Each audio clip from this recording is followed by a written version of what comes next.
I've got a special episode for you guys today. I had the honor and pleasure of speaking to the owners of Drift Creative, and these guys have a lot of knowledge and just had a lot of experience that they were able to share with me and share with you guys. So I hope you guys enjoy. I'll make sure to put their socials in the links below. If you guys want to check them out, I definitely recommend you should. But without further ado, let's get into it. I'm Martin Hooper. I am a creative director and partner at Drift. And I'm Gavin Brayman, and I'm also a creative director and also a partner at Drift. Thanks for setting this up for us. Yeah, for sure, man. I really appreciate you guys reaching out or responding to my reach out. Yeah, absolutely. Yeah, so like I said in the initial email, I saw you guys on TikTok just scrolling, doing my thing. And I really love when I am able to, use that app for goofy things like cats and stupid, silly things. And then I actually see good content like what you guys are producing that helps fellow designers, especially just kind of opening the eyes of newcomers and people who want to get into design. So I wanted to reach out to you guys and just kind of talk to you about your story, because that's really what gravitated or got my attention towards your page. Was your story was so unique and cool. And I kind of wanted to share that with my audience and let them know a little bit about who you guys are and kind of the upbringing of Drift Creative and just a little bit about yourselves. Yeah, I mean, I guess just to start off, so, Drift is we're a branding and web design company. And, we've been doing it since 2009. And to your question, I guess I'll kind of start the story. And, Sure. So we both graduated from Texas A&M University.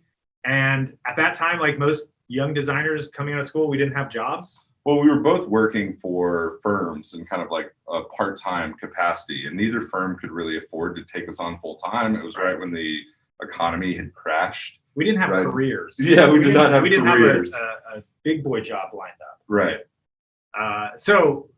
We graduated. We were kind of nervous about that, and we applied to lots of places, and just people weren't hiring at that time. And I was in a band at the time that had a tour planned for the summer. We were doing a US tour, and then that fell through like last minute. I'd already quit the job I did have. So Gavin and I were having some beers one night, and he was like, well, what are you going to do this summer? And I was like, well, I was really looking forward to traveling. I kind of still want to figure out a way to do that. And he asked, how much did your band make a night? I was like, $500. And he was like, do you think we could make enough to keep us on the road as designers? And I was like, well, if we take my Honda Element, we need like $100 a day. So that was our goal when we first started, was just to try to bring in $100 a day for food and gas money. And we really didn't have a plan. We just kind of left. I think our initial plan was just to travel to Florida and back and see what happened. Yeah. So we came up with the name, Drifting Creatives, and then we made a logo. We made a website, and we made a little video that, looking back on now, is just really dumb. It was naive too. It was like, we're going to stop in these random cities and we're going to rebrand a company, and they're going to pay us, a couple $100. But I think other professional designers liked our spunk, I guess, right? Sure. And so they kind of bought into what we were doing. And I think it was day 3, we got a call from Fuel Your Creativity. It was like an online magazine. Doesn't exist anymore. Right. They asked us how long we were going to stay on the road, and we panicked because we didn't want to take 2 weeks because they were offering us a sponsorship. Right. And so we just said, as long as we can. And then we realized we had to change the trip. It couldn't just be a 2-week trip. So we kind of replotted the route and headed north. Yeah. And so, the trip ended up being this sort of mix of us going into a town, cold calling, trying to get projects, trying to get work, and then, freelancing in addition to the local stuff, but also just because there was a little bit of talk about what we were doing, and we were starting to reach out to people and saying, hey, this is a thing we're doing. We got some work through that as well. And then the other part of it was meeting with other creative agencies. So that was something we hadn't planned. We just kind of rolled with. Right. And, these creative agencies somehow picked up on what we were doing. This is right when Twitter was getting really popular with the design community. And so they had us come in to their agency. We got to hang out with them for the day. We had one who just paid us to make a poster for their conference room. So like they were really into the idea, and they were they were supporting us. Yeah, and I think as the trip evolved, I would say most of our work started coming from other agencies that would give us a little something to kind of keep us on the road. I think we spent about a third of the time sleeping in the car, a third of the time sleeping on random people from Twitter's couches. Yep. And then the other third was either, we either had enough money to spring for a hotel when we needed like a hot shower and bed, or sometimes agencies would be nice enough to put us up in a hotel or something like that on the trip. Yeah, so like that's kind of what our trip was. It ended up being about 5.5 months long, and we traveled like the entire United States and even up into Canada. So, then we came back home to Texas, and we said, hey, I think we just started a design agency. Yeah, we got back and people kept hiring us, and we were like, oh no, like the trip is over. And they were like, no, we really like your work. We want to work with you.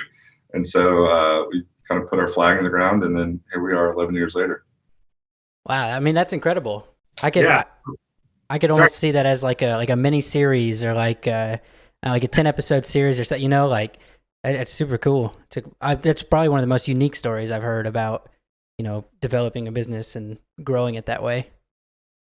Yeah, and I mean, I think it was kind of unintentional and just us kind of having a sense of adventure, and we were young and didn't have a whole lot of responsibilities at the time. So it just made sense to us to kind of live that hobo lifestyle for a while.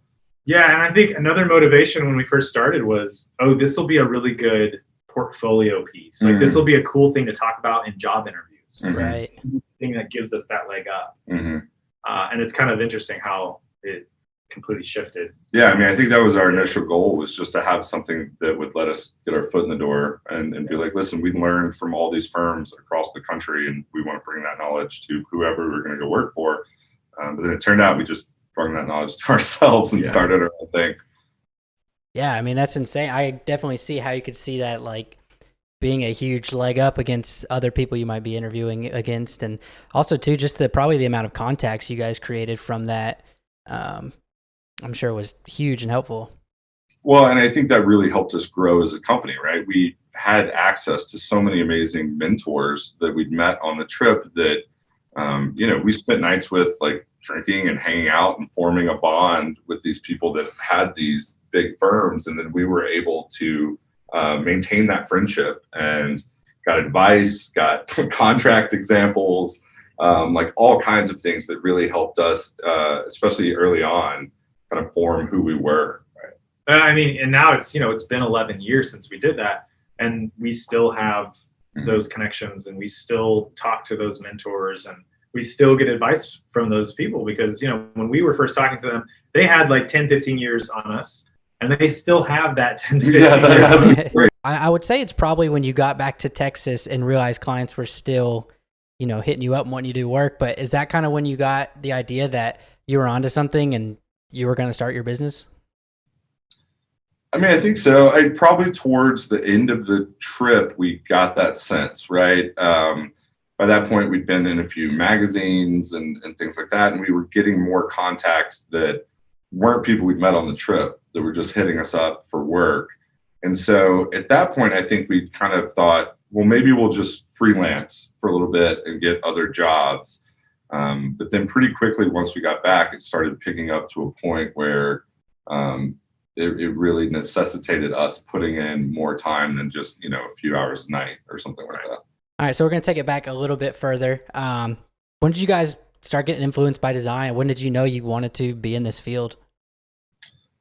So I'll start there. I was always into art. And then I think when I was in 9th grade, my youth minister was half Vietnamese, and he brought me back a cracked version of Photoshop from Vietnam. And so I had it, but like I started learning how to use it, and I didn't figure out that I could change the language to like English for a long time. So I was learning how to do it, and I loved it. But I was really bad. But my friends were hiring me to design like T-shirts for like the drill team and stuff like that. So I would have to take it to the local print shop, and he would have to fix all my files. So eventually he just gave me a job, I think, so that he could teach me the right way to do it and save himself some time. So I started pretty young. At 16 was when I was first kind of freelancing as a designer and making money off of it. Yeah. For me, I don't think I got really serious about it till probably halfway through college. I was in a program that was sort of design was a part of it, but it was also animation and 3D. But in high school, I was doing things that were design, and I don't think I really recognized it as it. Like, I remember one summer in college, my dad decided that he was going to sell coupon books, like those ones that like you get door to door that you don't want to buy, but you do it because you feel bad. Sure. He was selling that and wanted me to design it. So it was like this 100-page book that I did in Illustrator. And later I found out that in InDesign, you can do things like that were meant for multi-page and master pages, right? Yeah. And like, so I spent a ridiculous amount of time in Illustrator trying to figure that out. But I don't think I connected it until, years later. I was like, oh, I actually did do some design stuff when I was younger. Well, I think both of us in college, we were both in the same program and we wanted to go into video games, right? Like that was my goal, but I was paying for my college being a designer, working for newspapers and other firms and things like that. And so we did a project together where we had to do an animation of a race. And it was our first project together. And by far the worst in the class. Oh yeah. I think both of us kind of looked at each other and we're like, we're not the same as these other people in 3D animation. Like that is not our strong suit. But it was funny. It was really funny. It was funny. We nailed that. We nailed the humor part of it, I guess. So then that was our late junior year, I think. And so then senior year, both of us got involved in the student AIGA group. Yeah. Started kicking around ideas of kind of starting a design company together. You've just been overseas to Germany for a semester and really picked up on a lot of the graphic design there and kind of fell in love with it. Yeah. So our senior year, we were already kind of talking about doing something together. We hadn't known each other that long before that project, but it just felt like there was an energy there between us that worked. Yeah. And you guys are still obviously doing things together, which is really cool. Yeah, I feel like living in a car with someone for 6 months is a pretty good stress test of a relationship. So any business problems kind of take a back seat to the things we dealt with right at the beginning. Yeah, we get a lot of people ask, like, should you get a partnership? Should you do it by yourself, or should you get? And I think that might be the test that we need to recommend is if you want to get a partnership with somebody, go live with them for 6 months in a car. Yeah, that'll be your test. Should be the test. Yeah, you can do at least 11. Cool. Yeah. I mean, I feel like when I ask a lot of different creatives that question of, when did you start or what influenced you? A lot of times that kind of derives from like a hobby or something like that. And that's definitely apparent when I started. I know I was huge into skateboarding growing up. Obviously video games too are huge for me. But yeah, just getting to see the culture and the influences and stuff like that. If you're drawn, you can't help but, view things differently, especially like all the buddies are at the board shop or something and it takes me 30 minutes to pick a board, whereas they're like, dude, just pick one, let's go ride. You know what I'm saying? Like, yeah, I feel like designers just kind of have that call. So it's cool to hear you guys' different stories. Yeah. And I think, for me, I was always in bands, right? And I know so many designers that were in bands because you start designing your own merch, flyers, things like that, album covers, and then you start doing it for other people and you kind of accidentally learn this skill set. And I'm always amazed by the amount of designers I talk to that were like, yeah, I started doing work for my band and then liked it and went with it. Mine's kind of the opposite though, because I really liked video games. So that's why I went to school for video games, but I didn't realize that playing video games is very different than developing them. Yeah, I'm glad you sucked at it. Yeah. Really. Me too. For me, I'm doing a lot less design work as I progress in my career, and so I'm inspired more by the leaders that are, creating really successful businesses, really successful design agencies, and the guys like Chris Do who are creating these amazing educational platforms that they're building, and those are the kinds of things that I really get excited about. Yeah, I mean, I think as I've gotten older, I used to have like my favorite designers, right? That I followed everything they did, and there's still some influence there. But it's so easy to just be inspired by people you don't even know anymore, right? There's so many platforms out there where you can just take in content. I may not even know who created it, but I'm like, that's amazing. I want to do something like that. Sure. Absolutely. I love that you brought up Christo, and I'm a huge fan of the future and all that. I think that was a big thing when I did see you guys' TikTok. I kind of got like almost that same feeling, just an earlier version of kind of the goal that they were, they're reaching for. And yeah, feel free to give yourself a high five, because yeah, I see it as like an early, step into what they're doing right now, and it's huge. I love their series, and I love just the information and everything. And I was like, yeah, I mean, these guys, I feel like you guys are onto something too. So I had to, shoot my shot before you're too big, because it's really hard to get Chris's attention now. So, I think he charges like $1,000 for an hour session or something. So he's a popular guy. Yeah. So, did we not talk about our pricing before this? Don't worry, we'll take care of that. I'll send you my my manager's information. Yeah. Okay. All right. We'll have our manager talk to your manager. Awesome. Perfect. Yeah, but no, I really love that. And, that's one of the questions, and I feel like we can jump into that real quick. But, I see a lot more designers jumping into social media. I feel like a lot of, earlier on, designers were kind of, in the corner, heads down, getting things done, knocked out. But I really see a platform opening up now for creatives, and especially designers, because, we're utilized all over the place, and we do have cool skill sets.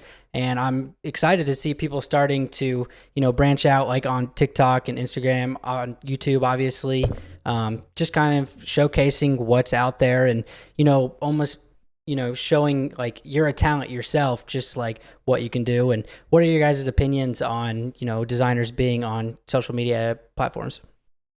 I mean, I think it's vital these days. I think, before you had more local markets where you could go to networking events and things like that. I mean, I think that's still key to do. You're always going to build your first work off those like local relationships you build. But with, the ability to work remotely and things like that these days, you have to be there. You have to be putting yourself out there constantly. And social media is, a great tool to do that. Yeah, I think it's so connected through every kind of business. It really doesn't matter what kind of business it is. It's going to be a part of it. And so, if we have somebody apply, a lot of the times I will go and look at their social media and see, like, what do they post about? And if it's a designer and they are consistently posting their design work, that's like a trigger to me that says, hey, they're really into this. Mm-hmm. So much so that they're posting about it and sharing what they learned and showing their progress. And that's really valuable to see. Right. I mean, I think also when you think about, we talk a lot about positioning yourself as the expert, right? And so when you're talking about design at a higher level, on whether it's on LinkedIn or Facebook or, one of those platforms where you can kind of put some education out there to the people that are following you, that's going to help position you as the expert there, and show that you're really thinking about it, passionate about it, not just, doodling in Photoshop. But I was just going to follow that up. Yeah. I think the hardest part is just staying up to date with it, right? I see a lot of creatives as they get older, they don't adapt to the new platforms, right? And I think, Gavin had to kind of push me into TikTok a little bit. But I think that's really important to social media is constantly evolving, and you have to kind of stay on top of it. If you just have a Facebook page with a portfolio in it now, like that is nowhere near as valuable as it was even, 3 years ago. Right. Sure. Yeah. TikTok's crazy. I can't believe the amount of growth. I mean, I had one video that I thought went kind of viral. I think it got like 30,000 views or something, but I was like, oh my gosh, like it was crazy. So it's just insane, and I like TikTok. I do. I don't like the 9:16 aspect ratio. But other than that, I think it's a great platform. So, again, though, that's the adapting thing. I'm so used to creating most of my stuff horizontal or landscape that it's I'm like, how am I supposed to screen record in a vertical? Yeah. So again, adapting, like you said, it's hard sometimes, but I think it's vital. So. Mm-hmm. Well, another thing, I mean, talking about adapting, content creators for companies is like a full-time job now, because you need to tailor your content for each platform and how it should be cropped, and even what the content should be depending on what platform you're using, right? People use Instagram for a different thing than they do TikTok or Facebook. So there's a lot of work that goes into it. And I think for us, we've always tried to just focus kind of on two at a time where we're seeing the most return. So I'd say right now we're focused on Instagram and TikTok, and not doing as much with Facebook other than some paid ads, because we're just not seeing the same level of engagement and return we saw previously.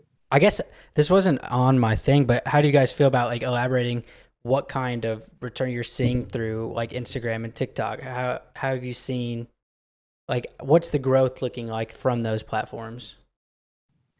Well, we've kind of shifted because, previous, like 2 months ago, our account was purely for showing off our work and kind of talking about branding and, really kind of focusing on the audience of a potential customer of Drift in terms of like our branding and web design services. So we've shifted because on TikTok, we decided that we wanted to start creating content for freelancers and designers. So I've taught graphic design for about 8 years at Texas A&M University.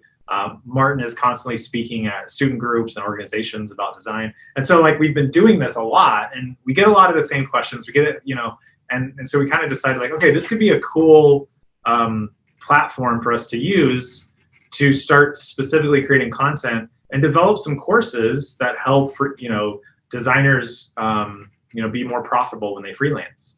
Yeah. And so we've grown, our TikTok account to about 9,000 in like a month and a half or so. And we're getting tons of engagement. We get people asking us questions all the time. We didn't get that previously on Instagram. But we're like hyper focused. Like we have a very specific niche that we're targeting with that content. And I think that's key. It's a little bit more challenging when it's just a broad, hey, whoever wants us to do design work, right, come to us, right? Right. And I think doing educational content in some ways feels like getting back to our roots, right? I mean, that was the original thing we were doing with the trip, was interviewing firm owners and like trying to relate that content back to other people who weren't on the trip so they could learn along with us, right?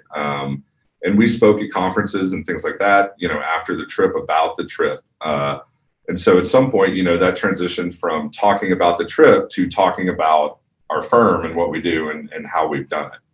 Cool. So I'm going to kind of go into like some tips and stuff like that for people who watch this who, might have some questions about getting into the field and just things like that. I won't go through too many of these. I don't want to take up too much of y'all's time. Is your audience like designers, students, or freelancers, or like what? Sure. Yeah. I would say the majority, because I've done some research looking through of like the list of my subscribers and things like that. A lot of them I would say are hobbyists.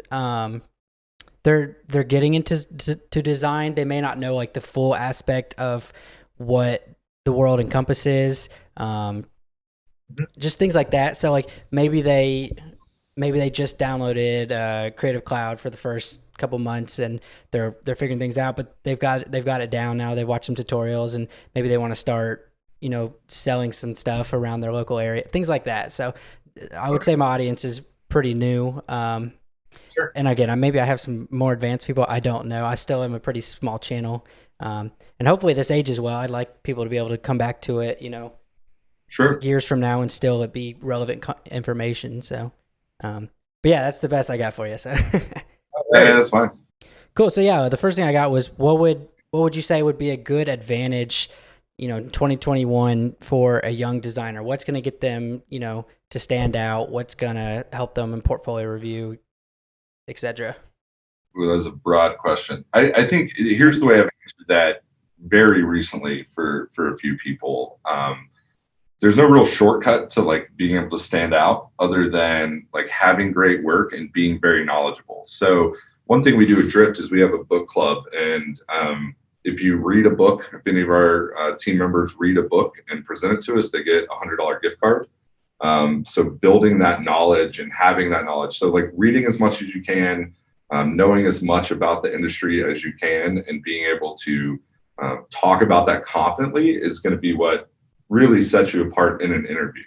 I think about, a lot of the young designers that we've interviewed for whether internships or joining the team, when there's someone who can talk about the strategy side of things to design and the more in-depth knowledgeable stuff that we talk about with our clients, that feels like an easier person to bring on versus someone who's just talking about why they made this thing for this class or something like that, right? So I would say like read as much as you can outside of school.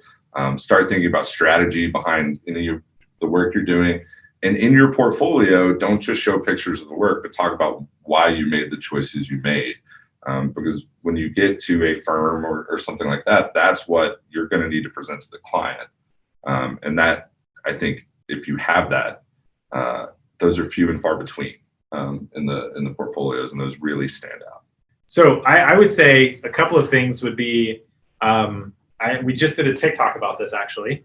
In my class, my favorite project that I've ever done is for my students to design a board game. And I don't know if you saw this one. I saw this. Yeah, I like it. Like it is a project that will always stand out, right? And it's a project that has a lot of depth. You've got the box, right? Which is like, hey, this is important to that buying decision. Like, hey, this is just the box itself is a big part of the success of the project, right? And then you've got like the rule book, so really understanding and being able to comprehend something that's really complicated, being able to bring that into something that you can teach with just words and images. Mm-hmm. Those two pieces alone are so critical to like really like just design thinking. Mm-hmm. And then of course you've got like the components of the game, which is like this sort of UX. They have to actually use it, and they have to be able to manipulate them and work as a group with them, and everyone has to be able to use that together. So I think like if you need a project for your portfolio, mm-hmm. redesign a board game. Right. I would say too, don't fall into the trap that I did when I was a student, which was a lot of our design teachers kind of gave us free reign on stuff, right? Like, we want you to do a branding project and you can pick the industry or the client or whatever and do it. And, being 19 and into metal music and stuff like that, like most of the stuff I did in school wasn't corporate or something that could be that a firm would see and be like, we can plug this in, right? Because in my head, I was like, oh, I'm going to go on to design album covers and merch and stuff like that. And then when you send that out to people, it's really hard for them to envision you working for them when that's all you have in your portfolio. The percentage of designers who do that is so small that are actually getting jobs, mm-hmm. that are getting, a decent living mm-hmm. doing mm-hmm. that, right? So it's a very small percentage. Yeah. So yeah, I think you really need to have work that's relatable to whoever you're trying to get a job with. Yeah, absolutely. So design some stuff you may think is boring, right? Not be, but it's corporate facing, it's billable, right? It's something that a company could say, yes, I could charge a legit company for this a good amount of money. Well, it doesn't have to look boring, right? Like we have a lot of clients that are in the construction and like oil and gas space. And that industry tends to have like some boring stuff. So we've been able to kind of create a niche for ourselves where we can take this thing that's kind of boring mm-hmm. and then make it really interesting and cool. We can take like a compressor station right. and, do some really cool things to make that stand out. And so like, it could just be the industry is boring, yeah. but maybe they take it. Yeah. And maybe I worded that wrong. I don't mean like boring work, right. but something that, Sure. Yeah. Everyone wants to design restaurants and right. merch and stuff like that. And the amount of times that's going to be the internship you get, like there's very few firms there's way more firms and way more in-house jobs that are going to be working with quote unquote, like boring industries. Yeah. And so showing you can understand that, I think is key. Sure. And I love that you mentioned that, because I remember back when I was in school, there was a lot of, just out there ideas, which is great because you're honing in your creativity and this and that. But then, it comes time to portfolio and it's just some out there stuff, so really just kind of getting in there. And I think being able to, you got to think you're producing stuff that you're going to want to show to people who, like you said, plug and play. They're like, this will work because, they're trying to get the ball rolling. And right. So yeah, I love that. I love that. Yeah, let's go into pricing. That'd be great. That's actually one of the things that kills me when I see a lot is, you know, I'm still into like the esports scene, and I like gaming, and I have some designer friends in that scene. And I really love the work they do. And then, you know, if you're scrolling through Twitter, you see a lot of people offering like banners and logos and stuff. And it you know, it kills me every time I see, I'll do your logo for $10. And everybody's like, oh, that's so great. And so they get this expectation in their head that a logo costs $10. But again, you have to realize a $10 logo is going to be a $10 logo. But yeah, let me hear your advice on just pricing and how you should approach that as a designer. I'll start if you want to say. Cool. Yeah, okay. Go for it. So I would say, you know, pricing is one of many differentiators as a designer or a freelancer. And if you're competing with pricing, then that's gonna be the struggle, is that you can go on Fiverr and get a logo for $5, right? And that's not really the audience. If you're at the level where you can charge more, then that's not really your audience, right? Those aren't the people that you should be talking to or networking with or whatever. Now, it is challenging because customers who probably have the money might come back and say, oh, well, why are you so expensive? I can go get a logo over here for $5, right? Well, that's your responsibility now as the designer to show your value, to show why going with you is the only right decision. And if you go somewhere else, then here's what's at risk, right? Here are the problems that could come from that. And, you know, and that again, all kind of stems from this idea that like, okay, I got to make sure that my pricing is my main differentiator. And that's the problem. Yeah. And I mean, I think the secret that kind of no one ever says out loud is you can charge what people think you're worth. Right. And so as long as you're able to back up the work you've done with either, you know, the return on investment for previous clients or data, like raw data that improved, you know, what they were trying to do. The problems that you could solve or that you could solve. So like being knowledgeable and positioning yourself as the expert is what's going to make you more money, right? Even if your work is fantastic, if you're not able to sell your work to someone, they're going to perceive your value as lower. The other thing that happens is a lot of people say like, well, if I raise prices, if they're competing on price, they're like, I'm going to lose a lot of clients, right? Well, the same people that are in the room when you make your first $10,000 are not going to be the same people in the room when you make your first $1 million, right? Those aren't going to be the same clients. You're not going to somehow convince somebody to pay, you know, thousands of dollars for a Twitch banner. It's just not going to happen. So you have to think about the markets you're targeting, and you may have to shift markets if you want to charge more. I think about our friend Alex who did movie posters, right? And he did several like blockbuster movie posters. And one day I was just like, hey man, like what do you get paid for these? Like these are everywhere. And it was like $500 a piece. Wow. And I was blown away. It was like, it's such a competitive industry. Everyone wants to do it. Everyone wants it in their portfolio. There's a ton of people who will do it cheaper than I do it. And so that's kind of, you know, what you get stuck in when you're in one of those industries that everyone wants to work for, is it's really hard to up your prices when there are people that'll just do it cheap or free because they want it in their portfolio.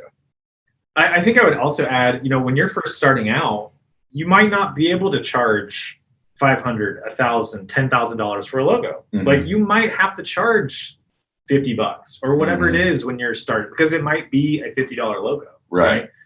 And so it really is this ladder where you kind of, as you get better, as you gain more skill, more experience, you can start charging more and more. But you do have to be a little bit systematic about that and say, okay, every 3 projects, I'm going to bump my price, or every 3 months or whatever it is, but just continually increase your pricing. Right. Because more than likely you're not charging enough. And, you know, we're charging anywhere from $7,500 to $15,000 for our branding programs, but I want to be able to charge $100,000 for that one day. We're not there yet, but like eventually I want to be. Yeah, I think it's really important to remember to raise your prices, right? Like don't let yourself be stagnant for too long, because when you are able to land someone at that next price point, that work is going to inform their peers and their competitors that, you know, they upgraded, they're going to come to you, and then you can then charge them more, et cetera, et cetera. Yeah. I don't know if you're still there. I'm still here. The other thing I would say about pricing is you have to talk confidently about your prices. Yeah. And I think a lot of people miss out on that. You know, we'll hire freelancers or something. It's like, okay, what is this project going to cost? And the first thing is like, well, I was kind of thinking maybe this amount. Well, as soon as you go into it like that, it's so easy for the client to come back and be like, well, how about half of that, right? Because you don't seem confident that that's what it's worth. So you really have to practice and kind of have an idea in your head even before that first call of what you think their price point's going to be, so that when they ask, you're immediate with it and you're confident with it. Because that's going to let them know you've had that conversation 1,000 times. That is your price point. If they want to work with you, that's what it is. And you're going to get less negotiating. You're going to get less back and forth. And if you bring that up early in the call and that's not a good fit, you don't waste time going through, you know, an hour-long talk to just have them say at the end, like, oh, I can't afford that. No, I love that. I feel I connect to that a lot, because I remember the first time I started getting these clients, I was super excited, and the pricing question would come up, and I would feel my heart race, and I'd be like, oh man, I got to, and I'd say, let me get back to you, and what is that? That makes you look terrible. Like you've never been here before. And, yeah, so I definitely agree. The more direct I am with them, just being like, this is what I charge. If you want it, great. If not, then I'm sorry. I don't know if we're going to be a good fit. Just that kind of mentality has been way better for me as a designer and help my workflow a lot. And also just boost confidence, I think the more you are in this industry, the more you believe in yourself, what you can accomplish. And I think as time goes on, you just kind of you start realizing, your worth, and time is money type thing. So I think that's a big thing for me, is I'm like, I might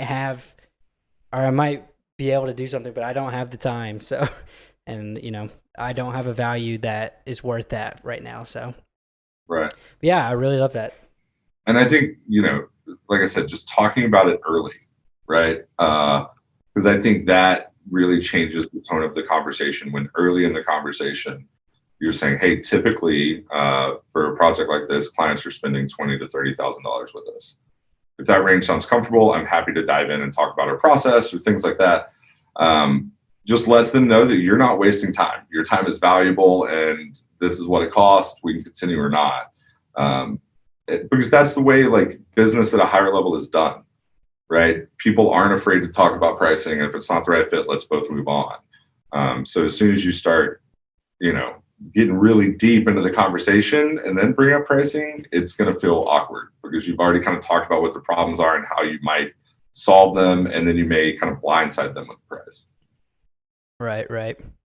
I think I had this awesome job right out of college. It was an in-house design position, and it was for an events company. So pretty much people would come. I'm from Nashville. They would come to Nashville and they would celebrate, big honky tonk, whatever.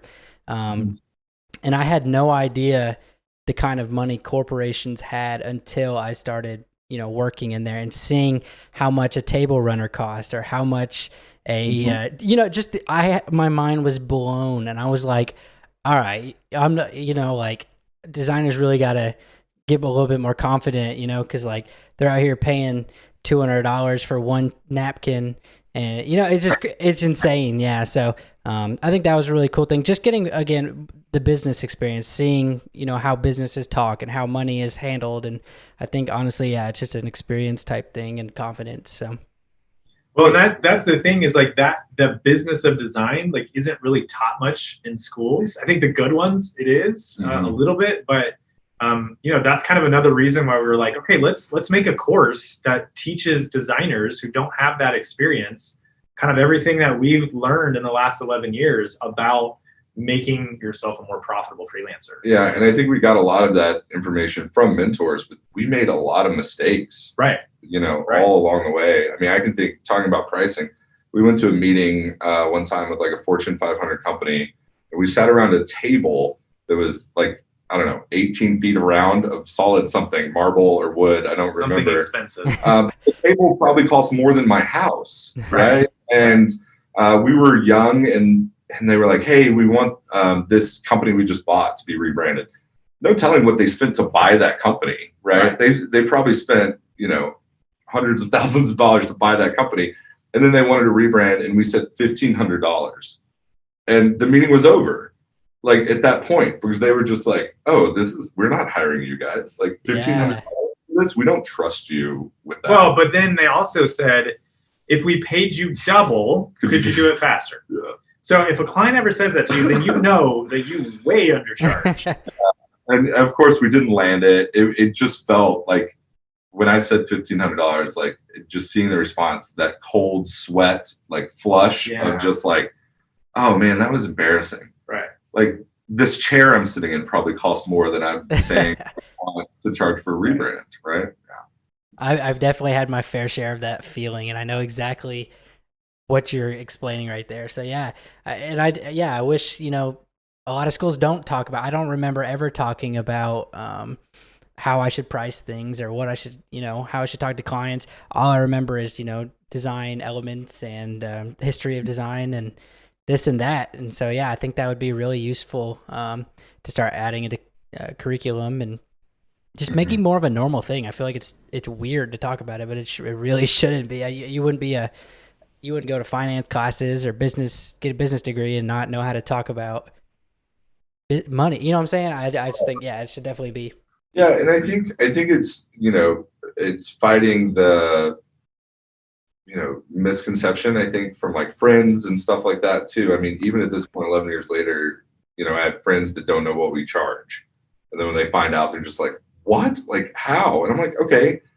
I mean, this is a professional career. We're working with like big companies, and it's still there's this weird thing about creative work.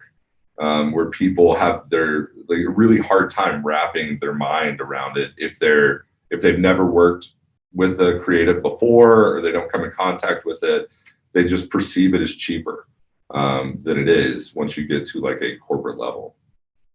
Awesome. I think those are really good tips for just people curious about clients and money.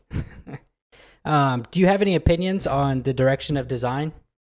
Do you see any trends coming about that are here to stay, or maybe not? I'm really enjoying the way like topography is going right now. I'm glad we're kind of able to have logos and fonts and things like that have a bit more character, right? It's not just all sans serif lowercase. I say that I'm working on a brand right now. So I'm doing sans serif lowercase stuff that it fits for, but I feel like that was everywhere for a while, and now we're starting to see topography with a little bit more character, a little bit 70s, 80s influence coming back into design. You're seeing more exciting color schemes. I think we're really kind of coming into a really kind of fun era, right? Like we had Web 2.0, and then everyone kind of went minimalist after that. And I think we're finally kind of bringing more character back into stuff. Which, is a little contrary to what Bailey, one of our designers, brought up, which was, in web design and just with screens in general, we're kind of blasted with this high contrast, like really bright lights and colors.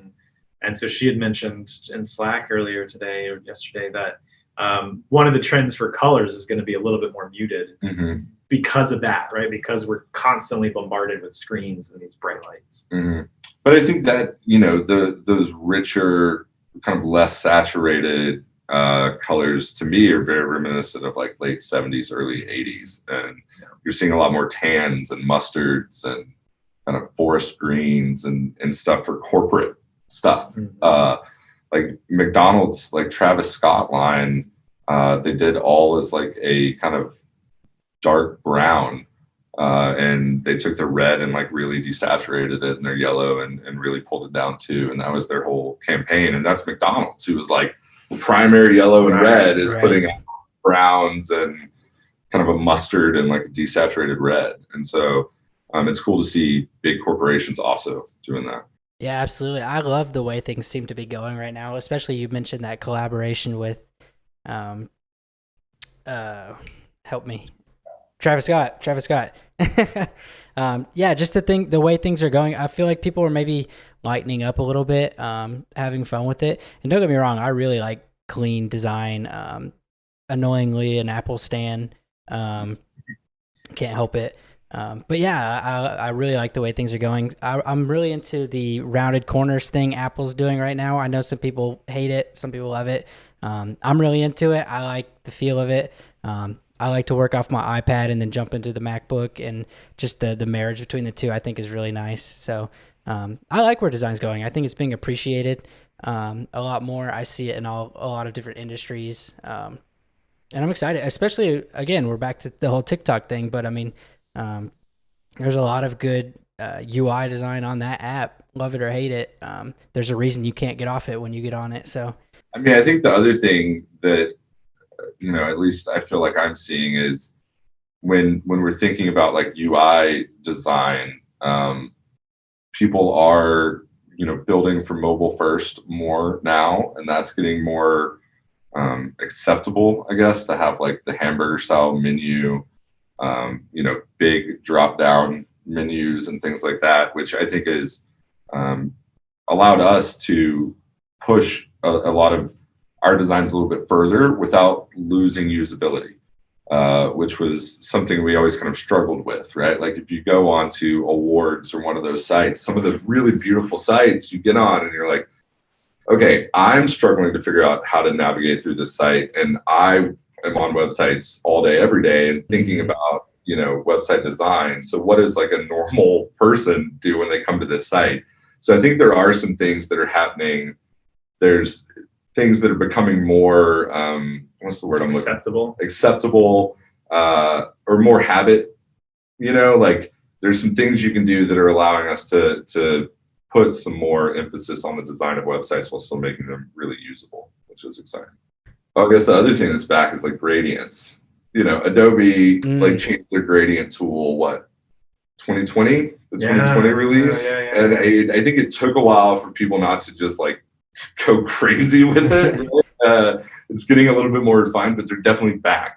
Like if you get on Dribbble, oh man, like 2/3 of the content has some sort of gradient in the logo, and I'm like, I thought we left these in like 2006. Right? Yeah, absolutely. I've noticed that too, and I do like a lot of them. Especially, I'm actually working on a logo right now that's got a little bit of a gradient with like a teal and a purple. And it's just it's really satisfying. It's not like an everyday thing I would do, but it's like a space type logo. And yeah, I'm glad this is acceptable again, because I think it looks sick together. So be super flat all the time. Yeah. Just right. And I'm a sucker for flat. I was actually, it was annoying. I was annoyingly overly excited about flat illustration for a while. So, but yeah, I like the gradients, and I like just a lot of different things that are coming into play. So. Yeah, I think that's a good amount of my questions. The last little couple questions I have are just fun, just getting to know you guys a little bit better. Do you have anything you'd like to like add for my audience, or something you think is important, or maybe a question for me? I feel like this is like the end of Hot Ones when he's like, look at the camera. Is there anything you want to plug? Right. Yeah.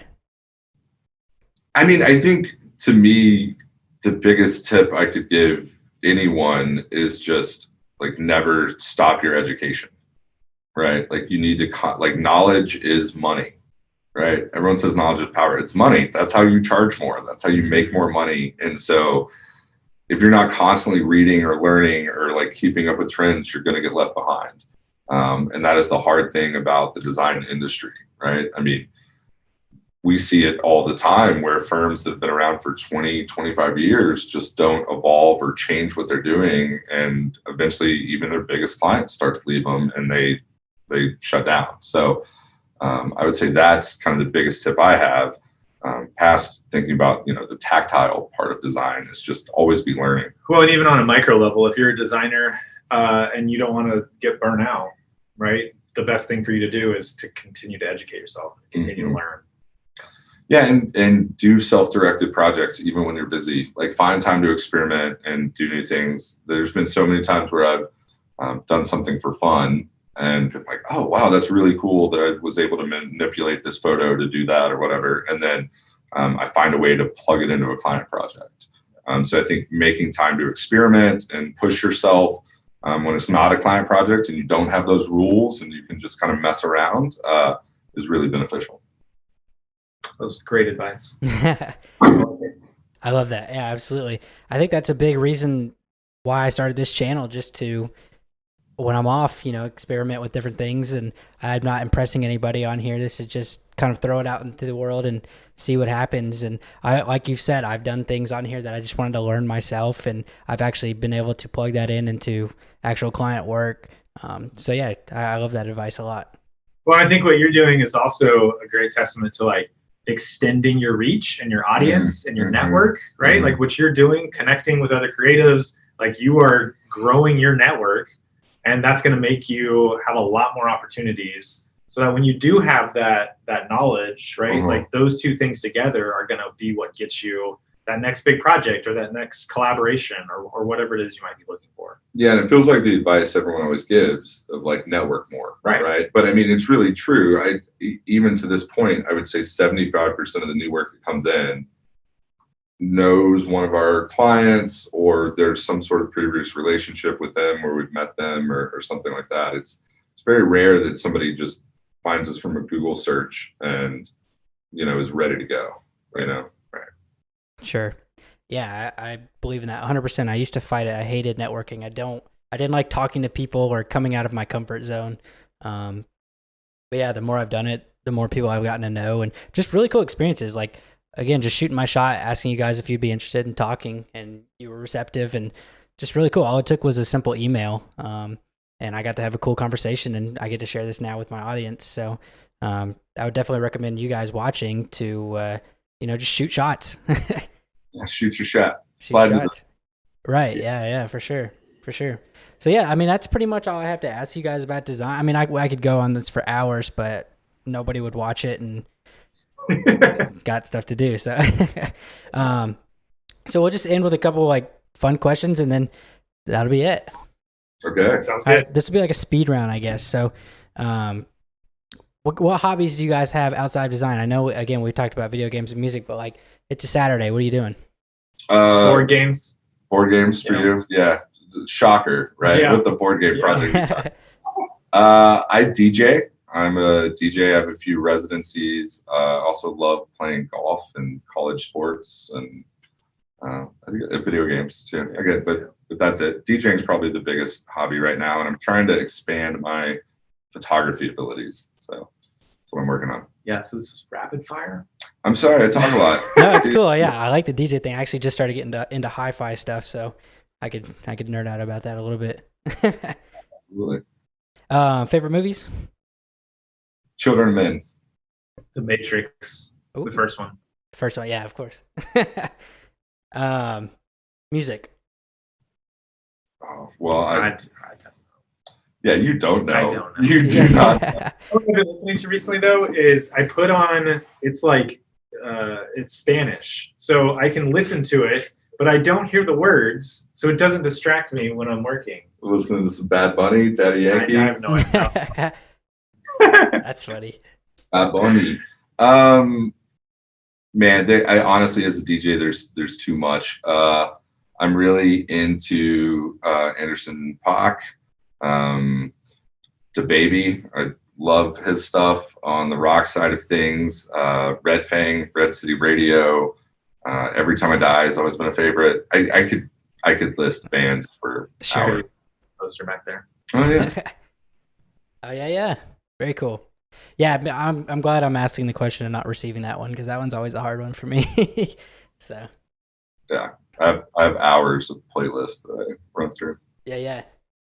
So you guys are from Texas, right?